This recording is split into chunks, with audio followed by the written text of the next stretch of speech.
De retrouver un invité pour parler économie. Et aujourd'hui, j'ai le plaisir de recevoir Abdeltif Cheibi, qui est mathématicien, statisticien, data et modèle consultant, mais et surtout banquier. Et nous allons parler ce soir de la guerre des données et la souveraineté numérique. Bonsoir, c'est Abdeltif. Bonsoir Simonder, merci pour l'invitation. Alors, c'est Abdeltif depuis la fameuse loi 2004 sur les données personnelles et les batailles de feu Chawki Gadders pour la protection des données personnelles en Tunisie. Il y a eu des tentatives d'amender cette loi incapable de répondre aux enjeux de l'intelligence artificielle, de la biométrie, de la vidéosurveillance et que sais-je d'autre, ce qui est loin d'être en plus en conformité avec les standards internationaux. Un projet a été soumis par les représentants du peuple, c'était au mois de juillet dernier, avec à peu près une 120aine ou 130aine d'articles, sans aboutir, du moins pour l'instant, à ma connaissance. C'est un petit, quelle lecture faites-vous de cette loi 2004 sur la protection des données à caractère personnel? Oui, Simonder, disons d'abord, c'est quoi une donnée à caractère personnel? C'est toute information qui permet d'identifier ou de rendre identifiable une personne physique. Son image, identité, tout ça, des données de santé, des images sur des vidéosurveillance, tout ça, c'est des données à caractère personnel. C'est une loi nécessaire parce que maintenant l'utilisation des données à caractère personnel prend beaucoup d'ampleur et c'est une loi qui est bienvenue pour réglementer ces aspects-là de l'utilisation des données à caractère personnel. Donc, si vous voulez qu'on la décrypte, c'est une loi qui a 105 articles. Et nous allons voir sur mesurer, c'est-à-dire une mesure de cette loi, du corpus de cette loi. C'est une loi où 37% des articles couvrent des exigences sur les traitements des données. Sur le traitement? Oui. 22%, c'est des exigences supplémentaires sur ce que nous appelons des catégories de données particulières, les données santé par exemple, des données de la vidéosurveillance par exemple, ce sont des données particulières. Les traitements que font les organes ou les autorités publiques, ça rentre dans cette catégorie-là.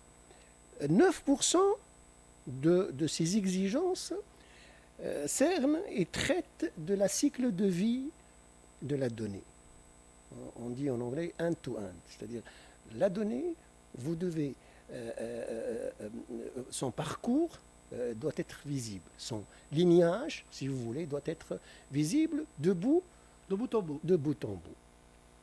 6% concerne tout ce que vous pouvez transférer ou communiquer comme données à caractère personnel. Donc, vous voyez, Simon, 70% des articles de cette loi sont techniques, si vous voulez, sont normatifs, si vous voulez. Oui. Et nous pouvons en extraire de cette loi-là plus que 100 critères de qualité de données. Plus que 100. Maintenant, il faut dire aussi que c'est une loi sévère. Sévère. Les sanctions, ça représente 20 articles de cette loi. Quand je vous dis ça, 20 articles, c'est 19% du corps des articles du corps de la loi. Quand je vous dis ça, et lorsqu'on fait le rapport avec, par exemple, la loi 94 qui organise le marché financier, c'est-à-dire les intermédiaires en bourse, la bourse, tout ce qui est, si vous voulez, sous la régulation du Conseil du marché financier, la Tunisie Clearing et tous les gestionnaires des actifs et tout ça, c'est-à-dire est moins, vous voyez, les sanctions sont beaucoup plus légères qu'elles ne le sont sur la loi par rapport à la loi 2004. C'est-à-dire un rapport ou la loi bancaire, ou la loi des assurances, le code des assurances, ou la loi bancaire. C'est-à-dire la loi 2004 a la particularité que les sanctions sont pratiquement x4 sur ces lois, c'est-à-dire sur les lois bancaires. Vous trouvez 2-3 articles qui traitent des sanctions et des pénalités. Donc c'est une loi sévère sur ces aspects-là. C'est peut-être tant mieux, c'est admissif, non? Oui, tant mieux, parce que lorsqu'il s'agit de données à caractère personnel, c'est précieux. C'est précieux, sauf que la dénomination de la loi interpelle notre loi 2004. Parce que, dans quel sens? Dans le sens où le titre, si vous voulez, le titre de la loi, c'est la protection des données à caractère personnel. Oui. Or, partout dans le monde, en Europe, ou même dans les pays du Maghreb, maintenant, qui nous rejoignent pour oui, parce qu'on a été, comme d'habitude, les pionniers dans le domaine. Les premiers. Et c'est tant mieux, c'est bien.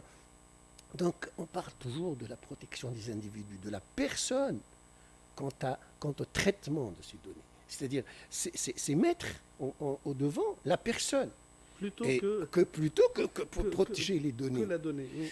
Vous me dites qu'il y a des... Non, il y a des nuances. Il y a des nuances légales, c'est-à-dire, nous voyons ces nuances-là, parce que vous pouvez demander, c'est-à-dire, des dommages et des intérêts, si jamais il y a une utilisation abusive de vos données.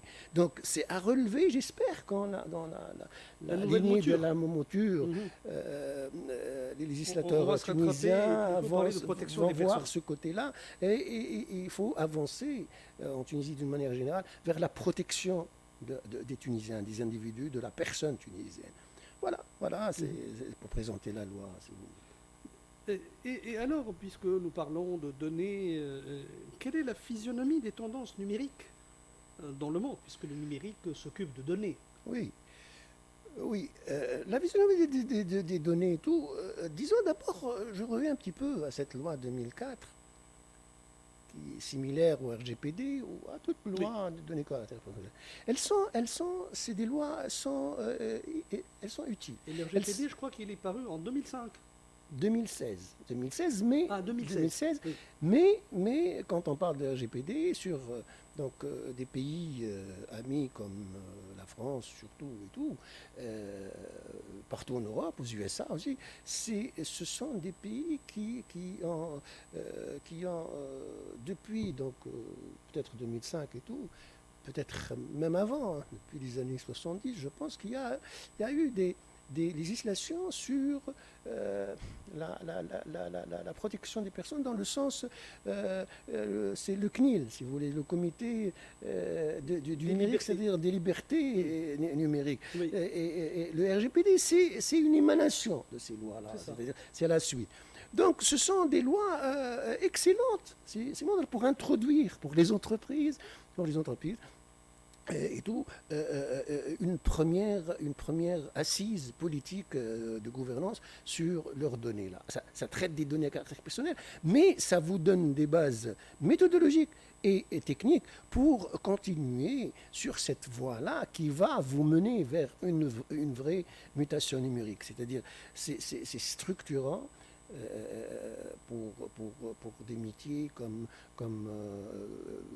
de services, ou partout, c'est les métiers de la santé qui sont en avance et qui ont une historique beaucoup plus importante que, par exemple, le secteur financier, le secteur de la santé. Ils ont des normes extraordinaires en termes de données, de normes de qualité des données. Voilà, donc, ce sont des lois très utiles. Intrinsèquement, pour protéger les personnes quant à l'utilisation et au traitement de leurs données à caractère personnel, leur intimité individuelle et tout. Et elles sont aussi importantes dans le sens où elles peuvent présenter une bonne base conceptuelle, une bonne base constituante pour entamer une mutation numérique bien assise, bien étudiée. Et c'est un petit... Est-ce que nous avons une place dans cet environnement qui connaît une avancée fulgurante? Oui, Mhm. vous dites bien, c'est une avancée fulgurante. Disons que si on veut faire une cartographie mondiale, internationale de l'état de l'art en termes de données et tout, mais là, on ne parle plus uniquement des données à caractère Oui, bien sûr. personnel, de toute Ça, forme ça- de données. toute forme de données, oui. Voilà. Parce que regardez bien, pour voir un petit peu en profondeur cette question-là, vous avez des données à caractère personnel. On commence par vos données d'identité, votre nom, votre prénom, votre date de naissance.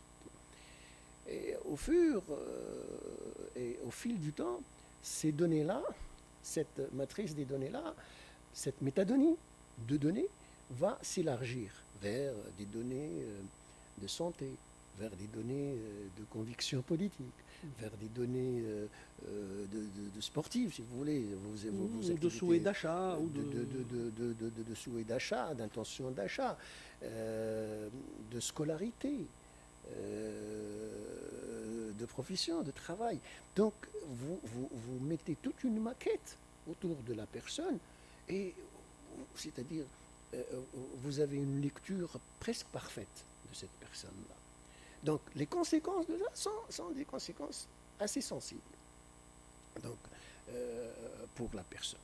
Donc, dans le monde, bien sûr, ce sont les USA, nos amis américains, qui sont nos dominants. amis, Abdeltif, je ne sais pas si c'est... Non, nos amis de par nos l'histoire. amis. De par l'histoire. De par l'histoire, oui, Il peut-être. ne faut pas le négliger, c'est-à-dire depuis l'époque des 1800 et tout, l'époque du grand maître du pays, Hamoud Abecha, et son grand ministre Youssef Sahab Taba, il y a eu des accords entre les USA et la Tunisie. Après, même pendant la période du Bey, souvent des politiciens américains, même dans la guerre de sécession, demandaient conseil aux Tunisiens. Oui. Et vous pouvez lire, moi j'avais du plaisir. Personne ne nous croira, c'est Abdeltif. En disant que nous avons été des conseillers une bibliothèque, et il y avait des lettres. Le général Hassin, c'est le général Hassin qui donnait conseil aux politiciens américains, de bons conseils, des conseils d'amis. Donc, ce sont les Américains qui dominent avec le célèbre GAFAM, Google, Amazon, Facebook qui devient Meta, et Apple et Microsoft. Microsoft qui se dirige aussi, qui est positionné dans tout ce qui est cloud, dans tout ce qui est data center et tout. Donc, quand on dit ça, le cloud, le data center et tout, c'est des capacités de calcul extraordinaires. Parce que c'est ça ce qu'on cherchait. Les Américains sont pour expliquer davantage à ceux qui nous écoutent, le cloud, il consiste en quoi en fait? Le cloud, le data center, c'est disons, pour simplifier, c'est physique. C'est ça. Physique. C'est le centre de données. Voilà. Si vous voulez, c'est de confier vos données à des superordinateurs pour qu'ils soient maintenus, archivés, si vous voulez, tenus, sauvegardés. Voilà. Mais l'avance américaine, elle n'est pas uniquement sur ce niveau-là. Elle est aussi... Donc, c'est une infrastructure, là, physique. C'est une infrastructure logique que de calculer, d'avoir une puissance de calcul. Et c'est aussi une avancée technologique. Et c'est aussi une dominance industrielle. Parce que maintenant, vous ne pouvez pas travailler sans semi-conducteurs, sans nanoconducteurs, sans puces intelligentes. Tout ça, c'est les Américains, il vaut mieux dire que ce sont nos amis qui détiennent tout ça. Et donc, ils sont dominants. La capacité de calcul, parce qu'au fait, quand vous traitez des données, vous, une entreprise, vous êtes dans la vaccination, vous êtes dans la banque, vous êtes dans l'assurance, vous voulez exhiber des modèles, trouver des modèles, des algorithmes d'intelligence artificielle. Pour arriver à ces modèles-là, à leur output, leurs données de sortie, leurs résultats, si vous voulez, vous avez besoin d'une capacité de calcul nécessaire qu'un ordinateur, qu'un serveur normal ne peut pas vous faire. Assurer. D'ailleurs, Microsoft, c'est pas que il faut le dire, et certainement d'autres d'autres Compagnie. compagnies louent leur cloud vous le louent pour faire vos calculs. Parce que maintenant, avec les ordinateurs quantiques et vers le prolongement vers le quantique, je vous donne une idée simple. Ce qu'il nous fallait, il nous fallait les calculs qui nous valaient 3000 ans. 3000 ans de calcul sur des ordinateurs puissants et tout, actuels. Les ordinateurs quantiques le font en 1 minute. Vous voyez le rapport, c'est quelque chose d'énorme. C'est des ouvertures qui vont se faire sur les data science et tout, extraordinaire. Et en deuxième rang, il y a la Chine. Nos amis chinois aussi. De longue date, nous sommes amis avec les Chinois. Nos amis chinois, ils sont avec une configuration physique, technologique, industrielle aussi, et même en matière première, ils ont les terres rares et tout, qui sont nécessaires pour tout ce qui est semi-conducteurs, pour tout ce qui est puces, pour tout ce qui est... Voilà.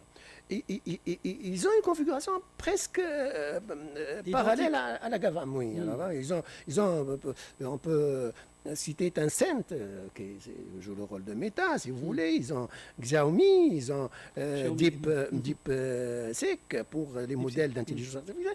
Donc, ils ont Alibaba pour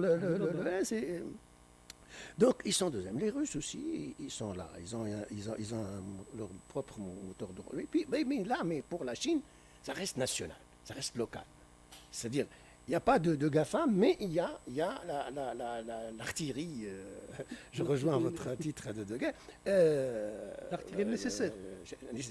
Les Russes aussi, je pense que les Russes vont être beaucoup plus en avance maintenant. Ils vont progresser d'une manière après cette guerre-là, avec nos souhaits de paix pour les deux grandes parties. Donc, ils ont Yandex, qui est un moteur de recherche propre à eux. Ils ont Vika, similaire des réseaux sociaux. Et quand on dit réseaux sociaux, on peut mesurer ce que font les data pour aboutir à influencer les gens, à déterminer leurs choix, à changer même leurs convictions. Et donc ils ont ça, mais ça reste aussi local. Ça reste local. Donc c'est pas comme les GAFA. Voilà. Donc, mais là, vous avez parlé de nos amis américains, de nos amis chinois. Je ne sais pas pour les Russes, est-ce que ce sont des amis ou pas. Mais il me semble que vous n'avez pas cité jusque-là l'Europe, si Abdeltif. Comment se positionne-t-elle? L'Europe, ce sont aussi comme... nous n'avons pas d'ennemis en Tunisie, ce qui est grave. Nous n'avons que des amis. Donc, même si c'était d'anciens colonisateurs. C'est des amis quand même. L'Europe, c'est... vous évoquez le cas de l'Europe. L'Europe, ils ont choisi... Peut-être ils étaient forcés de choisir une voie propre à eux. Ils ont une infrastructure numérique importante et solide. Ils ont une école de mathématiques puissante, comme les Russes, comme les Américains et tout, parce que c'est nécessaire, c'est à la base, tout ça. Mais je pense qu'ils ont compris qu'ils ne pouvaient pas faire la concurrence des GAFAM. Vous savez très bien, par exemple, les Français, ils ont raté Internet. C'était les premières émanations d'Internet, c'était eux. Et après, ils étaient donc court-circuités par Facebook et tout. Meta. Donc l'Europe a plutôt choisi une voie intelligente, à mon avis. Ils ont choisi la voie réglementaire, la voie de la régulation. Vous êtes dominant? Alors nous allons réglementer. Nous allons mettre des lois pour réguler toute cette force-là que vous avez à capter les données, à les utiliser, à faire ce que vous voulez par les données et tout. Parce que ça devient une question de souveraineté nationale que de ne pas avoir sécurisé les données de ses concitoyens. Oui. Oui. Alors, nous étions en train de parler tout à l'heure du RGPD, donc c'est le règlement général pour la protection des données, pour les personnes, hein, protège les personnes. 2006, mais bien sûr, en Amérique et tout. Même nous, en Tunisie, nous avons une historique pour sécuriser les données, pour sauvegarder. Même en termes commerciaux, lorsqu'on parle de confidence, confidence, c'est-à-dire vous n'avez pas à divulguer les données de votre client.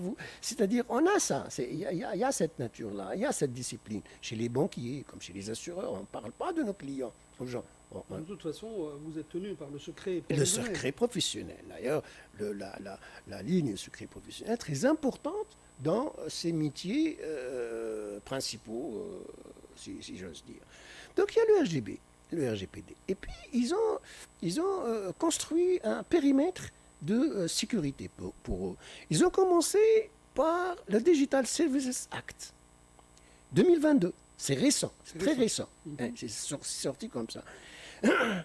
Cet acte-là, cette loi-là, c'est à l'américaine, hein, cible les grandes plateformes type réseau public.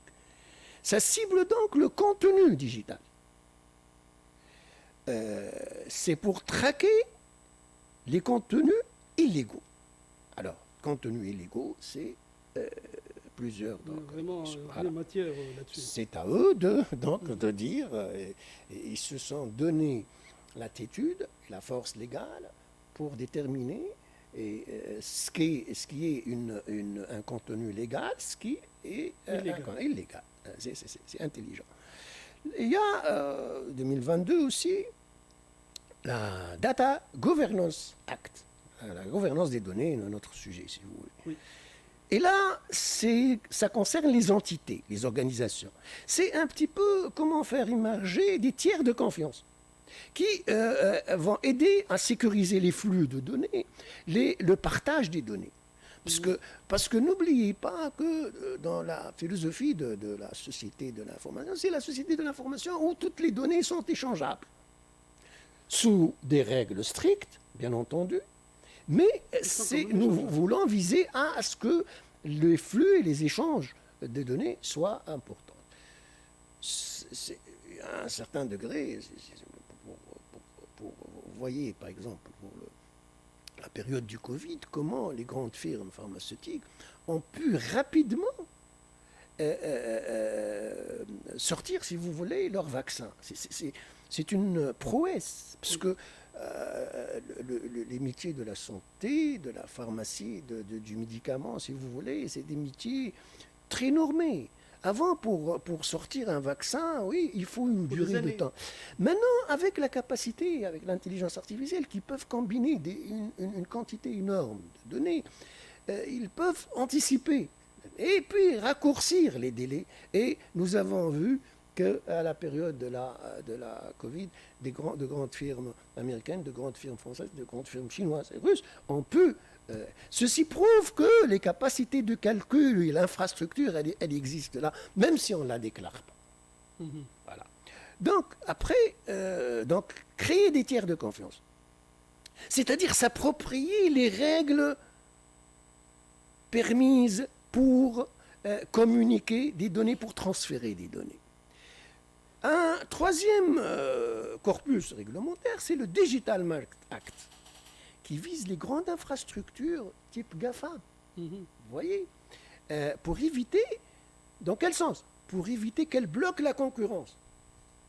Parce que là, ils se donnent la marche, ils se donnent la sécurité de donner un terrain et un environnement favorable à leur propre entreprise nationale pour qu'elles rejoignent ces infrastructures-là, logiques, physiques, de la donnée. Et c'est très important et c'est bien vu. Ils ne précipitent pas. Ils se donnent le temps et ils sont capables de faire aboutir leur propre infrastructure numérique. Et puis il y a en 2023, tout récent, qui va être mis en application en 2025, le Data Act. Ce qu'il en reste. Oui, il est actuel. C'est pour réguler l'accès à ces données pour chacun. Vous, moi, nos amis de la salle peuvent accéder à leurs données. C'est-à-dire, le droit, vous pouvez me dire que ce droit-là et se trouve dans les lois des données à caractère personnel. Mais il est renforcé là. Il est renforcé et il s'étend à tout ce qui est utilisation des objets connectés. Vous avez sécurisé. Donc, l'utilisation des objets connectés, qui sont majoritairement non européens, si vous voulez, doit être sécurisé. Et là, qui va jusqu'au service SMS. C'est tout ce qui est donc plateforme de communication et tout. Et le cinquième volet, axe légal, ça concerne tout ce qui est infrastructure informatique proprement dite. Surtout pour les secteurs, je dis important entre parenthèses, c'est-à-dire qui consomment beaucoup là, de données, oui. qui leur travail. Parce que vous avez dans la finance, dans la santé, tout est basé sur la donnée. Sur la donnée, qui devient une information. Le concept et tout. D'ailleurs, on parle de plus en plus d'un quatrième secteur, un secteur de service plus, c'est-à-dire un quatrième service de tout ce qui tourne autour des utilisations de l'intelligence artificielle et tout.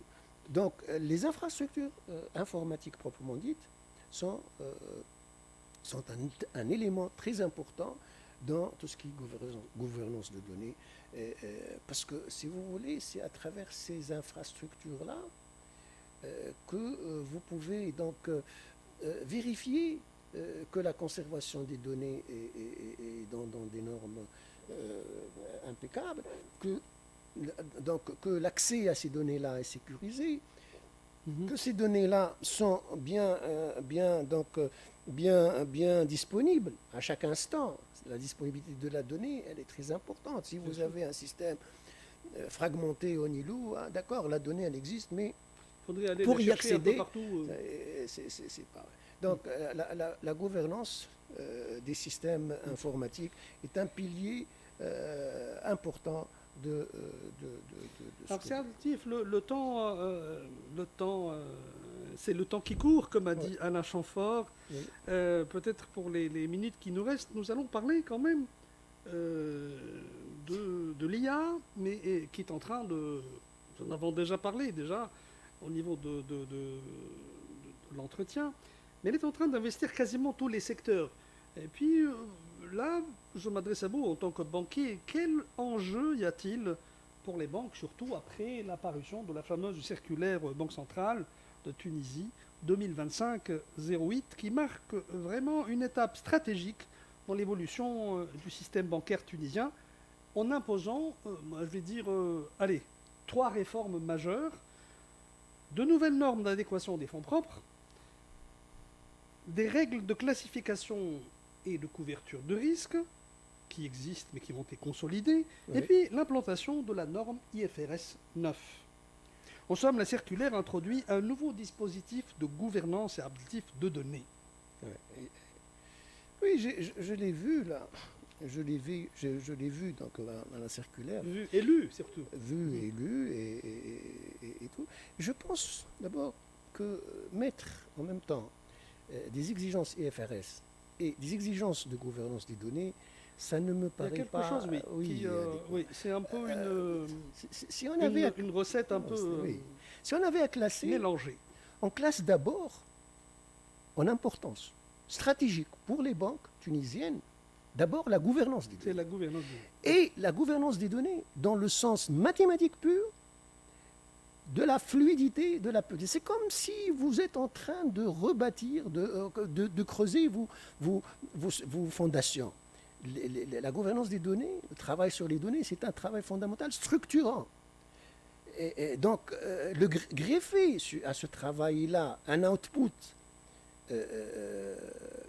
l'output IFRS, ça ne me paraît pas adéquat.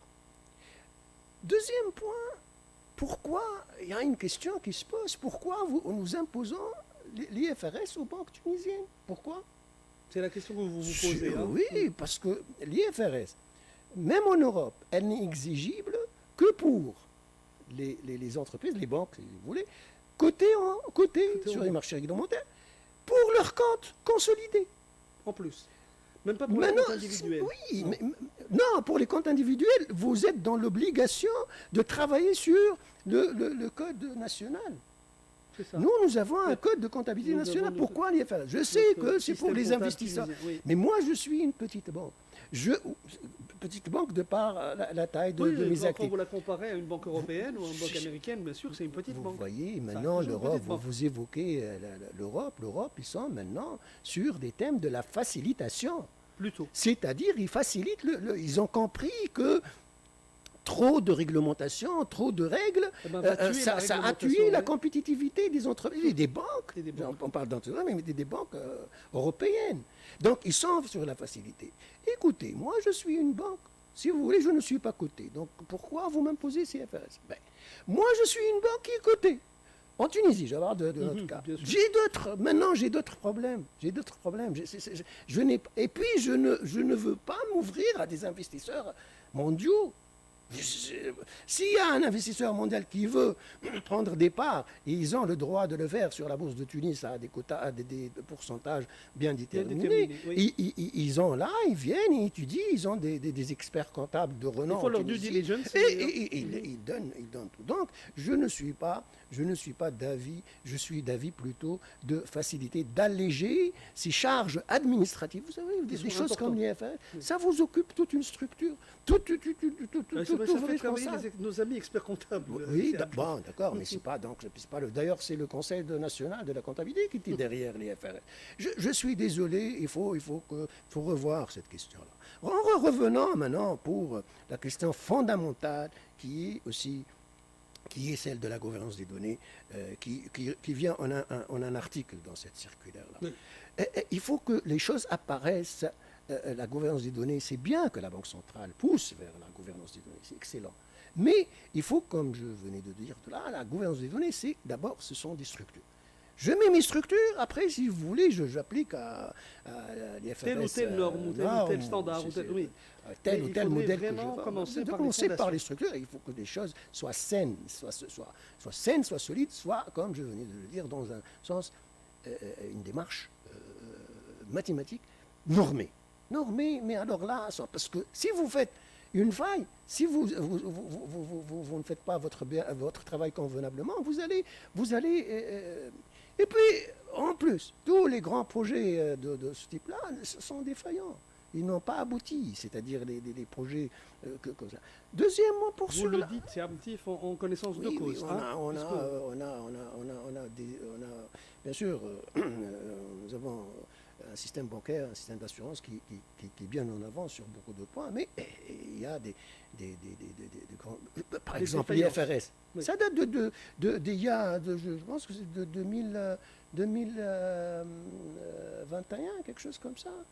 2001, quelque chose comme ça. C'est ça, oui, il y a une vingtaine d'années. On y revient maintenant. Mais laissons tomber l'IFRS tout simplement. Dégageons notre esprit de ce fardeau-là, des normes qui ne sont pas vraiment utiles. Anglo-saxonne.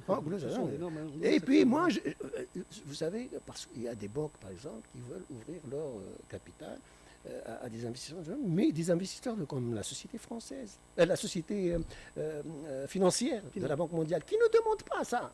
Ils viennent, vous avez un contrat avec eux pour progresser sur certains points, et ils partent, ils vendent leur part et partent.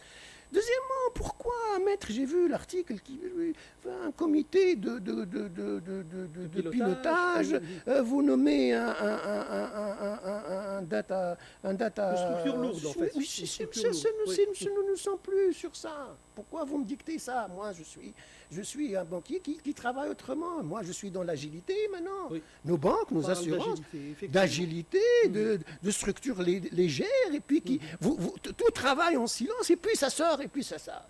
Et vous gagnez en temps, vous gagnez... On est en train de reprendre les principes et méthodes qui datent des années 70. C'est bien que, en plus, vous, régulateurs, vous allez avoir besoin de valider, c'est-à-dire de quelqu'un qui va valider toutes ces, comme pour les modèles des pertes là sur les. Donc il faut toute une structure de modèles. Il n'y a pas que les données. Vous savez, sur même un seul critère de qualité des données comme l'exactitude. Vous n'avez pas idée combien il faut le travailler.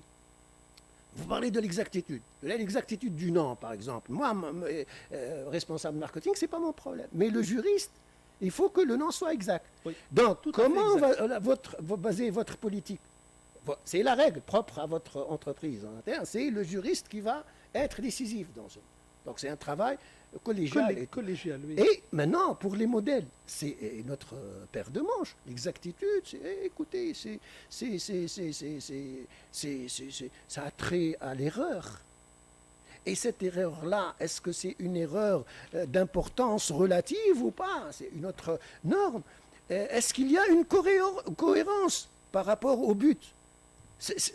Donc, l'exactitude, est-ce qu'il y a une cohérence dans l'enregistrement sur vos infrastructures informatiques de la donnée en temps T? Tout ça, c'est la syntaxe, c'est la sémantique, c'est l'utilisabilité de la donnée. Tout ça, ça entoure une seule norme de l'exactitude. Que dire que quand vous allez agréger toutes vos données par rapport au risque? Donc, donnez le temps à nos banques qui sont conscientes, je pense, ou à nos assurances qui sont bien en avance, les assurances. Quand vous voyez les circulaires, enfin les notes, ils disent notes pour les assurances, du comité général des assurances et tout. De la FTUSA, ils ont élaboré un guide pour le métier des assureurs avec si Shawqi Kaddes, Allah yarhamou, l'instance des données, assez convenable, c'est-à-dire qui donne un cadre général approprié à toutes les assurances. Bien sûr, il faut affiner davantage et tout, mais ça, chaque assurance a ses propres outils pour affiner. Mais le comité, le CGA, le comité de gouvernance des données, je vois ils font toujours, lorsqu'il y a besoin, ils font référence à la loi 2004. La référence à la loi 2004, je ne l'ai pas vue ici.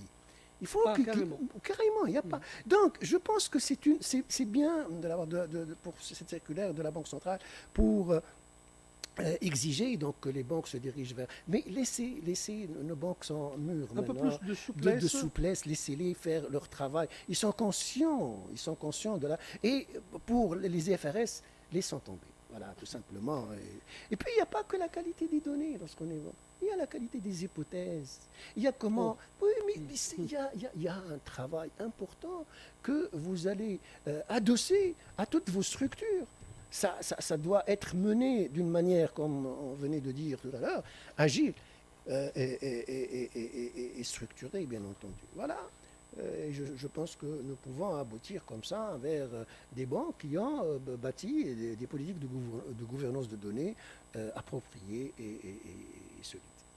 Très bien, écoutez, c'est Abdelatif Cheibi.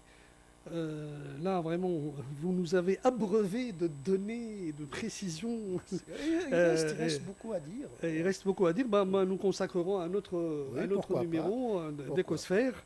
Voilà, j'espère que nos auditeurs ont retenu un certain nombre de données. En tout cas, en résumé, Abdelatif, qu'est-ce qu'on peut dire assez rapidement, en conclusion? En résumé, il faudrait qu'on se positionne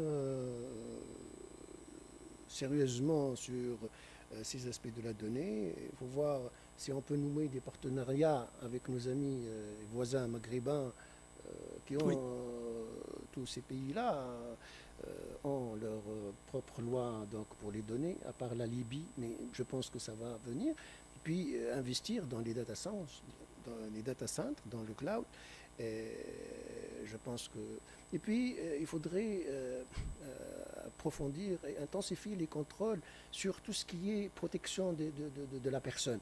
Par exemple, si vous êtes une entreprise avec des services de SMS, vous n'avez pas à envoyer un SMS à votre client pour lui dire, voilà, demain, vous l'envoyez aujourd'hui, pour lui dire, demain, je mets votre enfant hors hôpital.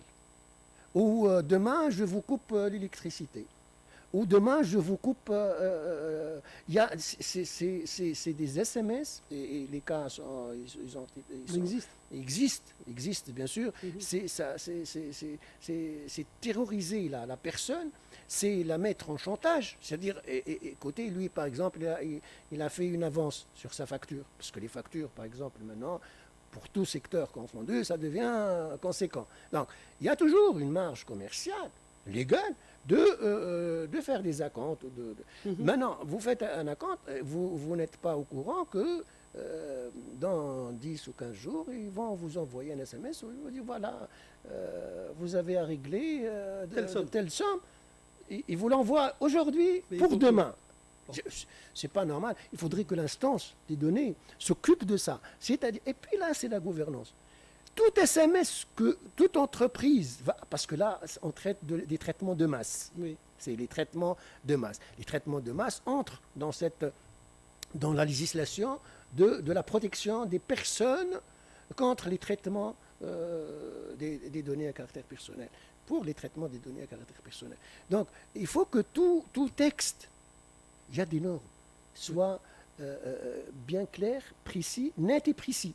Et ces textes-là, avec toute leur panoplie, si vous voulez, doivent être approuvés par le premier responsable. Vous savez, il y a des sanctions sur ça. Donc, vérifiez vos SMS, réglez vos SMS pour que les choses soient donc, pour que vous soyez dans les règles de l'art. Et voilà, merci beaucoup, c'est un petit Et donner des avantages au cloud. Il y a des infrastructures de data science en Tunisie, privées et publiques, c'est bien. Il faut donner des avantages à ces investisseurs, parce qu'il faut les aider, parce que c'est stratégique. Ça a trait à la souveraineté nationale. Pour leur crédit donné, en attendant que la Banque centrale change sa politique monétaire et va vers des taux à taux zéro. J'ai toujours bataillé autour de ça. Donc, donner à ces clouds-là tout ce qui est crédit à taux zéro, si vous voulez, et voilà, sécurisons davantage et essayons donc. Aussi, il n'y a pas que les autorités, il n'y a pas que les ministres, il y a aussi les premiers présidents, les premiers directeurs, les PDG, les directeurs généraux des entreprises tunisiennes. Écoutez, allez vers les gens qui travaillent la data, allez vers les structures purement tunisiennes qui travaillent la data. Il ne faut pas avoir ces complexes de supériorité envers ces personnes-là. Et nous nous réjouissons, et c'est là, il faut le noter, nous nous réjouissons de nos startups qui viennent d'être achetées par tel pays étranger ou par telle société. Mais on ne se demande pas pourquoi on n'a pas su garder ces pépites-là chez nous. C'est des pertes. C'est des pertes. Beaucoup plus qu'un avantage. C'est vraiment, moi je dis que c'est une aberration. Donc il faut que, c'est pas à ces sociétés-là d'aller vous voir. C'est vous, premier responsable de banque, d'assurance, d'entreprises publiques majeures, d'aller chercher des sociétés tunisiennes, et pas les Tunisiens, pas les individus, parce que, vous voyez, ce Tunisien-là, il est très intelligent, mais vous trouvez, il est cadre dans une société étrangère. C'est la société étrangère qui rafle. Non, il faudrait qu'on change de modèle, il faudrait qu'on comprenne nos premiers responsables, privés et publics, qui sont dans l'exercice de leur haute fonction. C'est à eux d'aller vers les entreprises tunisiennes, tout domaine confondu. Et bien sûr, pour la gouvernance des données, pour tout ce qui concerne la donnée et le numérique et tout, il faut que chaque entreprise dispose d'un budget d'investissement sur ces conséquents. Oui. Et il faudrait qu'elle l'affiche, en dinar tunisien, pour des sociétés tunisiennes. Commençant par une émanation du Small Business Act, au moins pour les données. Small Business Act, les capacités techniques, intellectuelles, de conception existent. Les Tunisiens, ils sont forts, mais ils sont éparpillés dans le monde avec aucun retour sur un sujet qu'on devrait peut-être examiner avec minution. C'est un petit fait, mais encore une fois, merci beaucoup. Merci. Je rappelle que nous avons parlé de la guerre des données et la souveraineté numérique. Je rappelle également que vous êtes data et model consultant, banquier, mathématicien et statisticien. Et je crois que nous sommes arrivés au bout de ce 120 minutes du jeudi 11 décembre 2025. Faisal Eleni était à la technique Mondrzid au micro du Studio 10. Moi, je vous retrouve très bientôt et je vous dis surtout, prenez soin de vous. Alors, on a selon d'un Christophe, oui, voilà, ou plutôt VIP, peut-être pour arriver jusqu'à 19h. 19h qui est le moment d'écouter le journal parler de manière extensive, c'est-à-dire un journal parlé complet, voilà, qui vous sera présenté à partir de 19h. 19h15, ce sera au tour de notre collègue Monsouf Labib pour présenter le programme en langue allemande. À 20h, c'est au tour du programme de la langue espagnole. Voilà, d'ici là, portez-vous bien et à très bientôt. 120 minutes de 17h à 19h sur RTCI.